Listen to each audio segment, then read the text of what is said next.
अस्सलाम वालेकुम एवरीवन। आज हम स्टार्ट करने लगे अपना नेस्टेड लूप। ओके, जो हमने लास्ट टाइम स्टार्ट किया था वो द लास्ट टॉपिक हमने डिस्कस किया था that was hour for loop. ठीक है, फॉर लूप पे हमने ये डिस्कस किया था कि हमारे पास अगर हमने कोई रेपिटेटिव एक टास्क परफॉर्म करना है जिसमें रेपिटेशंस आती हो तो उसके लिए हम फॉर लूप यूज करते हैं, राइट। तो नेस्टेड लूप जो है वो उस फॉर लूप का एक्सटेंडेड वर्जन है। इसमें हम हमारी जो रेपिटेशंस है वो with in the for loop multiple repetitions हम परफॉर्म कर सकते हैं। तो इस चीज़ को समझने के लिए फर्स्ट ऑफ ऑल हम इसका सिंटैक्स देखते हैं। इसका सिंटैक्स जो है वो एक्चुअली बिल्कुल सेम है, same likewise the for loop जैसे हमारा फॉर लूप का था।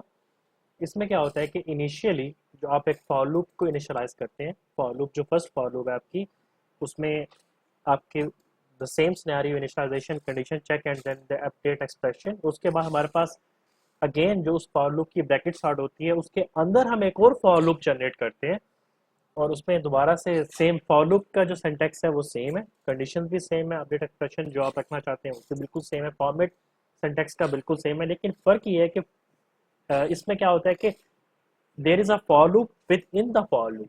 ठीक है, तो इसमें मैं आपको इस तरह से इसकी एग्जांपल देता हूँ। एक अगर फॉर एग्जांपल मैं आपसे कहता हूँ आपकी क्लास की 40 की स्ट्रेंथ है और मैं आपसे कहता हूँ कि आपने मुझे जो है ना टोटल 5 असाइनमेंट सबमिट करवानी है।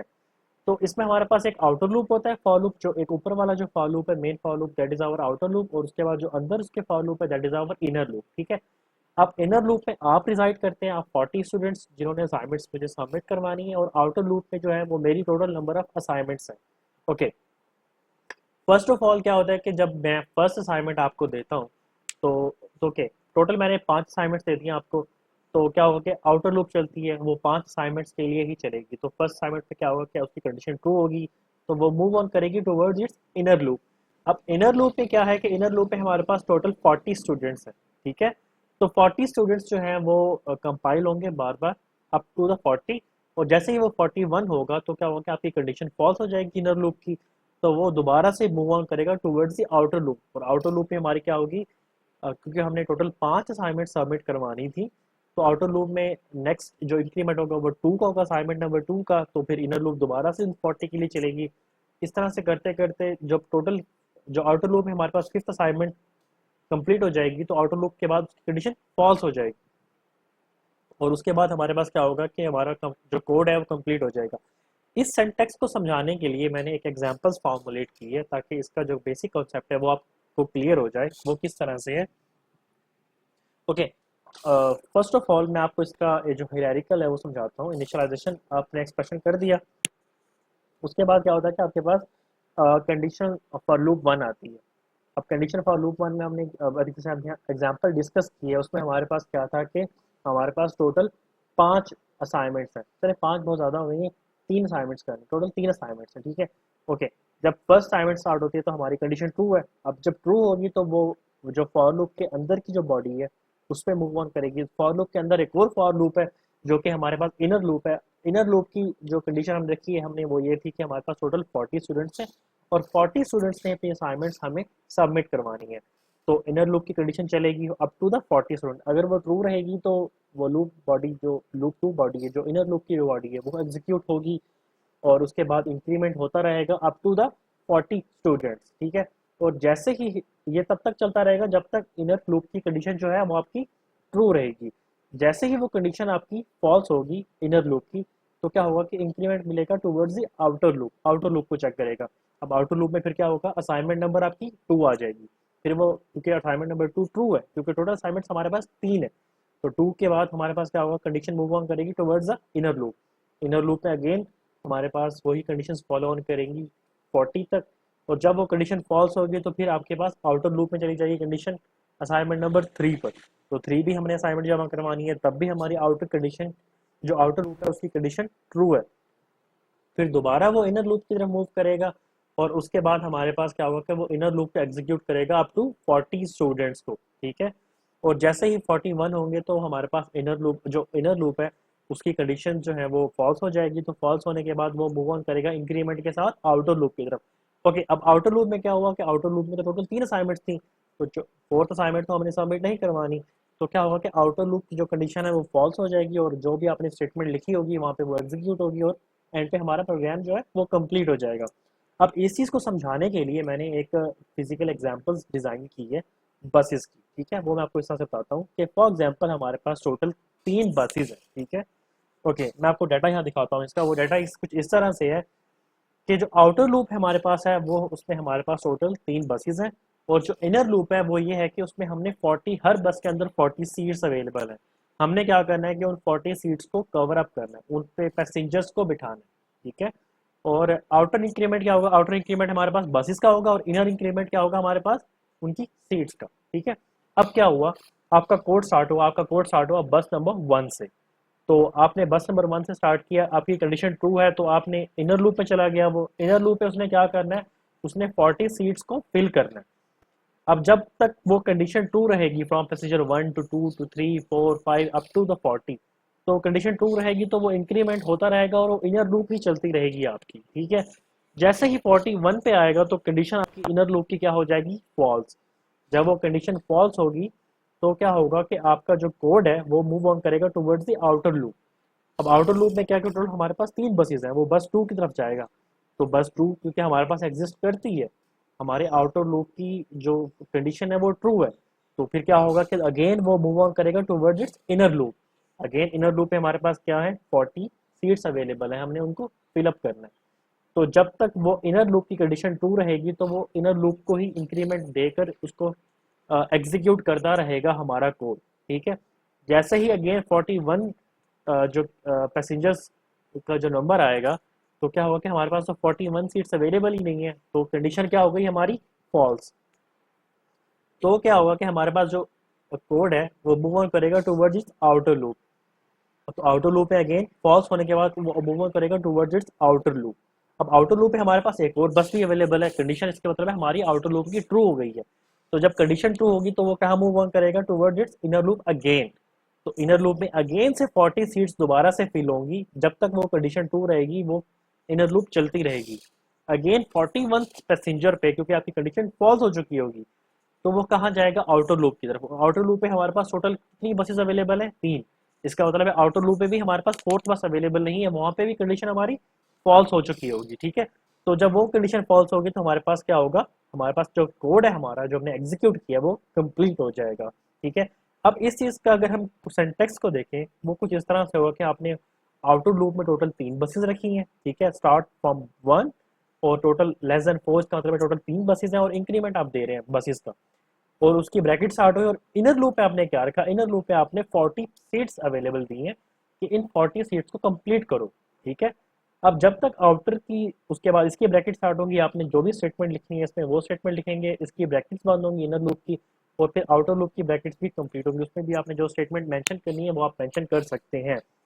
तो ये जो सिंटैक्स है सारे का सारा वो उस वक्त तक चलेगा जब आउटर लूप और इनर लूप की कंडीशन जस्टिफाई होती रहेंगी। तो पहले आउटर लूप की कंडीशन जस्टिफाई होगी, तो जब वो जस्टिफाई होगी, वो ट्रू होगी, तो वो इनर लूप की तरफ मूव करेगा। जब तक इनर लूप की कंडीशन जस्टिफाई रहेगी इनर लूप चलती रहेगी कंसेक्टिवली, मतलब रिपीटेडली चलती रहेगी। जैसे ही इनर लूप की कंडीशन फॉल्स होगी तो वो मूव करेगा टूवर्ड्स इट्स आउटर लूप, और अगर आउटर लूप की कंडीशन फिर से ट्रू है तो फिर वो मूव ऑन करेगा टूवर्ड्स इनर लूप अगेन। फिर इनर लूप दोबारा से रिपीटेडली चलेगी हमारे पास, और उसके बाद हमारे पास क्या होगा? जैसे ही इनर लूप की कंडीशन हमारे पास फॉल्स होगी तो वो मूव ऑन करेगा towards its outer loop again. और अगर आउटर लूप की कंडीशन भी हमारे पास फॉल्स हो जाती है तो हमारा वहां पे एग्जीक्यूट प्रोग्राम कंप्लीट हो चुका होगा, ठीक है। ओके, अब हम इसको एग्जांपल्स के फॉर्म, अब क्योंकि हमने ये एक कॉन्सेप्ट को डिस्कस किया और इस कॉन्सेप्ट को क्योंकि हम इम्प्लीमेंट भी करेंगे, इम्प्लीमेंट करने के लिए हम क्या एग्जांपल्स लेते हैं कि एग्जांपल इस तरह से लेते हैं कि हम एक टेबल लिखते हैं, ठीक है। ये टेबल्स हैं, ये बेसिक फॉर्मेट है जो कि हम प्राइमरी मिडिल से पढ़ते आ रहे हैं और ये हमारे फिंगर टिप्स पे होते हैं, ये जो बेसिक टेबल्स हैं। अब देखिए इसमें क्या है हमारे पास के, अब टेबल है 2 का, 3 का एंड 4 का, राइट। अब क्या है कि हमारे पास जो आउटर लूप है हमारे पास क्या होगा? 2, 3 एंड 4, ठीक है। क्योंकि हमारे पास इस तरह से कह लें कि बस नंबर 2 है, बस नंबर 3 है एंड बस नंबर 4 है, और हर बस के अंदर टोटल सीट्स अवेलेबल कितनी है? 10। देखें, अब जब 2 का टेबल स्टार्ट हुआ तो इनर लूप जो है वो 10 दफा चली, जब तक उसकी कंडीशन ट्रू रही, और जैसे ही 10 के बाद 11 नंबर आया तो इनर लूप ने क्या किया? मूव ऑन किया टुवर्ड्स आउटर लूप, क्योंकि उसके पास कोई उसकी कंडीशन ही फॉल्स हो गई 10 के बाद, ठीक है। तो आउटर लूप में क्या था, हमारे पास 3 अवेलेबल था, तो 3 दोबारा 3 से स्टार्ट हो गया, 3 का टेबल स्टार्ट हो गया।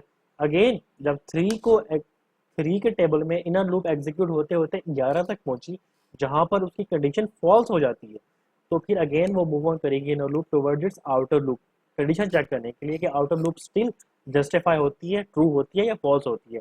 तो यहाँ पे अगेन क्या हुआ कि हमारे पास आउटर कंडीशन फिर से जो आउटर जो लूप है उसकी कंडीशन हमारे पास ट्रू है, तो फिर हमारे पास क्या हुआ कि 4 का टेबल स्टार्ट हो गया और इनर लूप हमारे पास एग्जीक्यूट हुई अप टू 10 टाइम्स। और जब 10 टाइम्स तक हो गई तो फिर वो आउटर लूप पे गई, आउटर लूप पे देखा कि दो यहाँ तो 5 का टेबल ही नहीं अवेलेबल नहीं है, तो हमारे पास वहाँ पे जो प्रोग्राम है कम्प्लीटली एग्जीक्यूट हो चुका हो, ठीक है। तो ये बेसिक कॉन्सेप्ट था हमारे पास। इसको हम डिस्कस करने के लिए हम क्या करते हैं कि हम इसका जो कोड है वो राइट अप करते हैं इस टेबल का, कि किस तरह से हम नेस्टेड लूप को ऑपरेट करते हैं, ठीक है। ओके, अब चूंकि हमें दो चाहिए, हमें दो लूप चाहिए फॉर लूप, क्योंकि हमने नेस्टेड लूप बनानी है तो हमें दो फॉर लूप चाहिए होंगी। इसलिए हमें क्या करना होगा कि हमें दो वेरिएबल्स को इनिशिएट करना होगा, ठीक है। अब मैं क्या करता हूँ कि दो वेरिएबल्स लेता हूँ, one is I, other one is J, right. Okay, मैं first loop for loop start करता हूँ। फर्स्ट लूप में मैं क्या करता हूँ, क्योंकि मैंने टेबल स्टार्ट करना है, ठीक है। टेबल में स्टार्ट करता हूँ आई इज इक्वल टू 2 से। ओके, अभी हम सिर्फ 2 का टेबल ही लेते हैं, हम 3 पे नहीं जाते, ठीक है। और आई इज इक्वल टू, मैं इस पे लिखता हूँ I is equal to, I is less than equal to 2। मैं सिर्फ अभी 2 का टेबल प्रिंट करवाना चाह रहा हूँ, ठीक है, उस पर काम करना चाह रहा हूँ, उसका कोड राइट अप करना चाह रहा हूँ। मैं 3 पे भी नहीं जाता, स्टार्ट भी 2 से होगा और खत्म भी 2 पे ही हो जाएगा, ठीक है।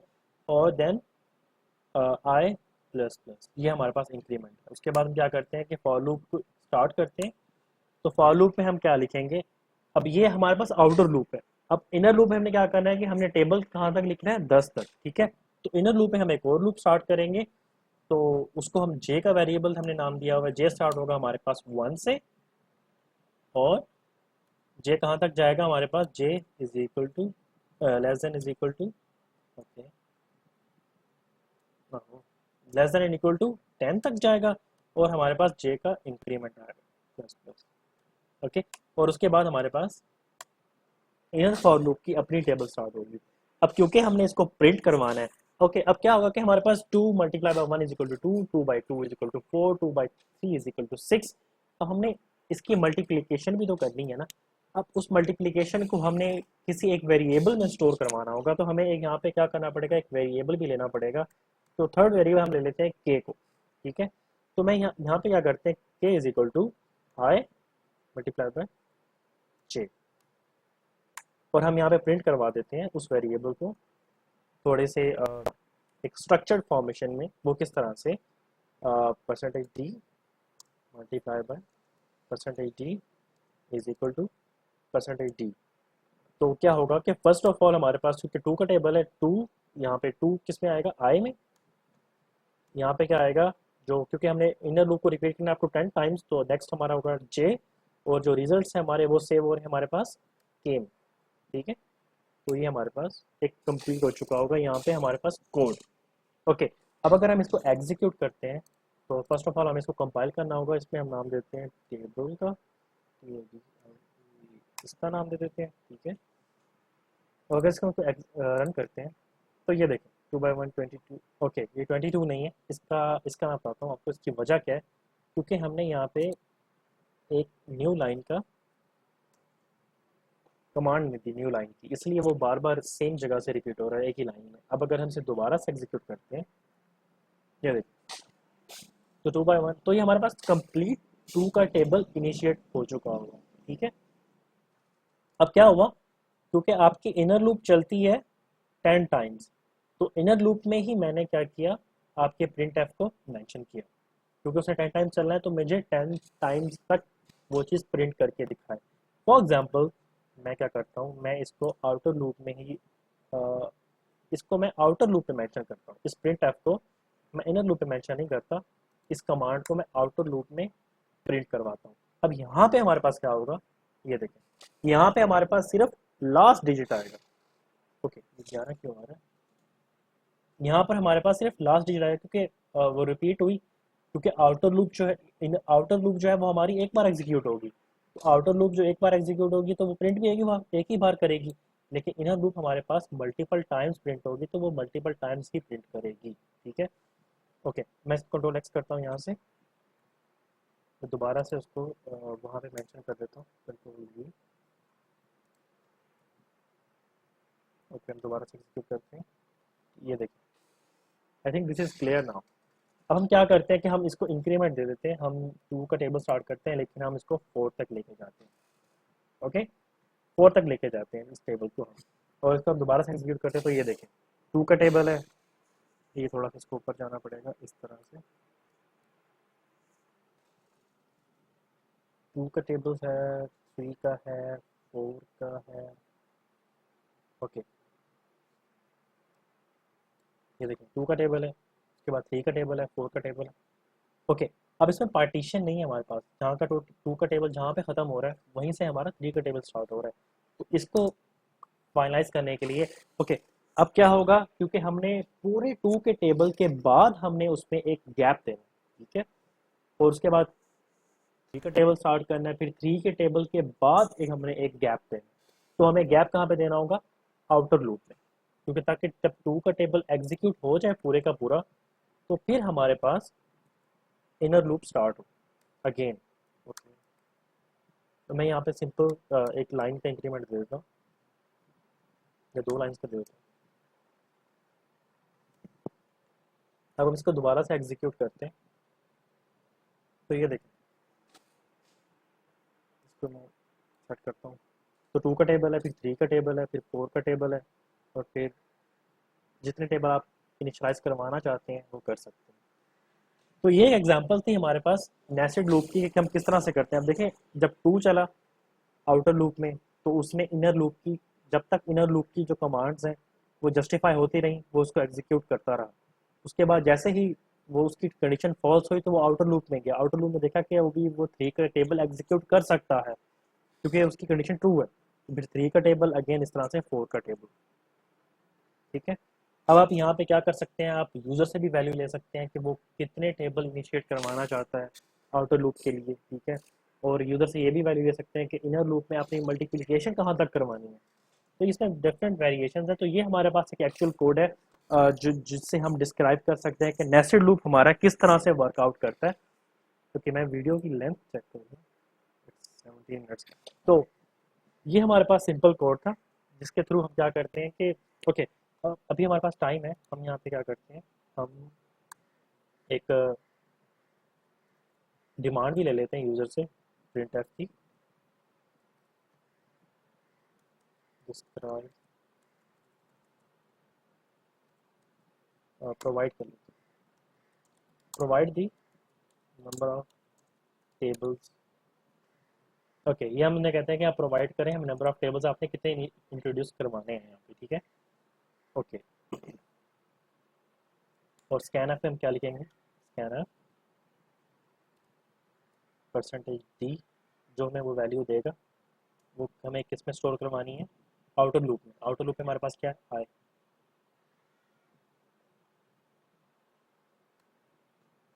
ठीक है, एंड देन दिस, और जो आई की जो भी वैल्यू होगी, ओके, हमें यहाँ पे आई नहीं लिखना होगा, हमें यहाँ पे क्या लिखना होगा, एक नया वेरिएबल इनिशिएट करना होगा, आई जे की एल यहाँ पे कर लेते हैं, एल में यहाँ पे, क्योंकि हमें क्या करना है, हमें आई इज इक्वल टू एल लिखना है यहाँ पर।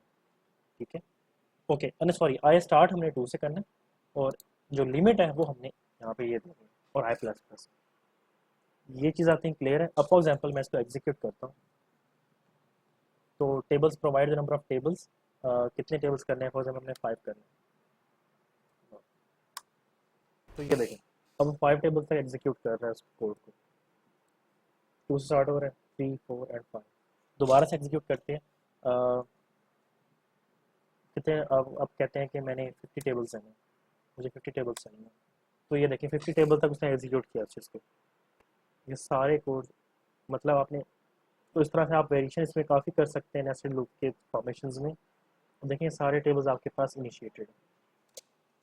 तो ये एक सिंपल कोड था हमारे पास नेस्टेड लूप को डेमोस्ट्रेट करने का कि आपने कैसे इस पर वर्कआउट करना है। ओके, अगर एग्जांपल चल ही रही है तो हम क्या करते हैं कि हम यूज़र से वैल्यूज़ भी मांग लेते हैं फर्दर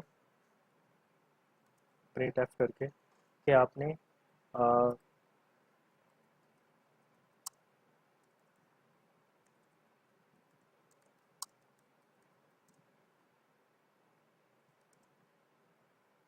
मल्टीप्लिकेशन,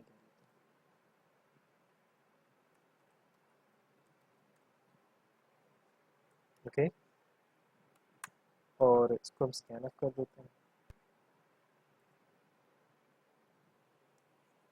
और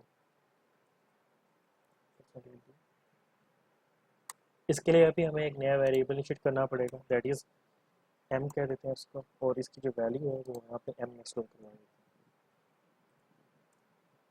और अब इसमें हमें क्या चेंज करनी पड़ेगी, जे की, जे की यहाँ से हम 10 से रिमूव करके हम यहाँ पे एम कर देते हैं। स्टार्ट वो 1 से ही होगा और वो एम तक जाएगा।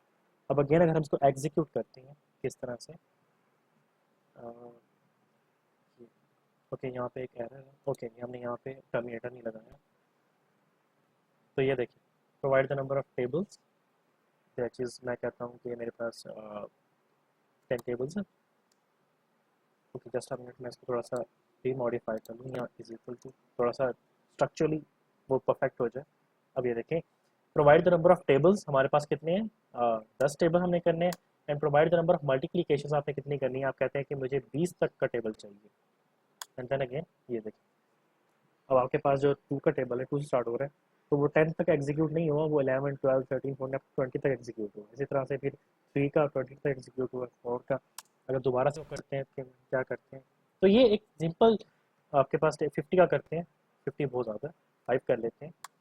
और इसको मैं कहता हूँ कि 50 तक एग्जीक्यूट करो आप मल्टीप्लीकेशन को। तो ये देखें हम जरा, 2 का स्टार्ट हो रहा है टेबल और वो कहाँ तक जा रहा है मल्टीप्लीकेशन में, 50 तक। इस तरह 3 का स्टार्ट हो रहा है, वो कहाँ तक जा रहा है, 50 तक। तो ये बेसिक एग्जांपल थी एक नेस्टेड लूप को समझाने के लिए कि आउटर लूप की जब कंडीशन जस्टिफाई होती है तो वो इनर लूप की तरफ मूव करता है, और जब इनर लूप की कंडीशन जस्टिफाई रहती है तो वो उसी को ही रिपीटेडली परफॉर्म करता रहता है, एग्जीक्यूट करता रहता है। जैसे ही इनर लूप की आपकी कंडीशन जस्टिफाई जो है वो नहीं होती, मतलब वो फॉल्स हो जाती है, तो वो फिर दोबारा मूव ऑन करता है टुवर्ड इट्स आउटर लूप। और आउटर लूप की कंडीशन अगर जस्टिफाइड है तो वो दोबारा मूव ऑन करेगा इनर लूप की तरफ, और अगर आउटर लूप की कंडीशन जस्टिफाई नहीं होती तो वो आपका प्रोग्राम कंप्लीटली एग्जीक्यूट हो जाएगा। ठीक है, तो ये हमारे पास एग्जाम्पल थी। अब आपके पास एक टास्क है, आप टास्क ये परफॉर्म करना है, आपने कोई इस तरह से नेस्टेड लूप का कोई एक कोड लिखना है। आप टेबल नाम मत लिखिएगा, कोई दूसरा आप कोड सोचें इस बारे में, कोई भी सोचें, मतलब आपने थोड़ा सा अपना माइंड यूज करना है और नेस्टेड लूप की फॉर्मेशन के लिए कोई एक टेबल सोचना है। बाय द वे एक स्टूडेंट है, मैं उसका नाम नहीं लूंगा, उसने ये पहले से ही मुझे करके सेंड कर दिया ये नेस्टेड लूप का, उन्होंने ये एग्जांपल फॉर लूप में ही परफॉर्म कर दी थी। तो मतलब अच्छी बात है।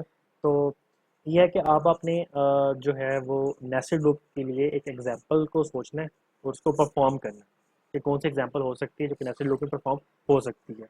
और उसमें आप जैसे मैंने बस की एग्जांपल दी सीट्स की अवेलेबिलिटी के लिए, और इस तरह से कुछ भी आप जो परफॉर्म करना चाहते हैं वो आप कर सकते हैं। चलें, आप ये एक बेसिक सिंपल कोड था नेस्टेड लूप का, यहाँ से हमारे नेस्टेड लूप का टॉपिक कंप्लीट होता है, और इस टास्क को लाजमी कंप्लीट कीजिएगा। ओके, थैंक यू, अल्लाह हाफिज़।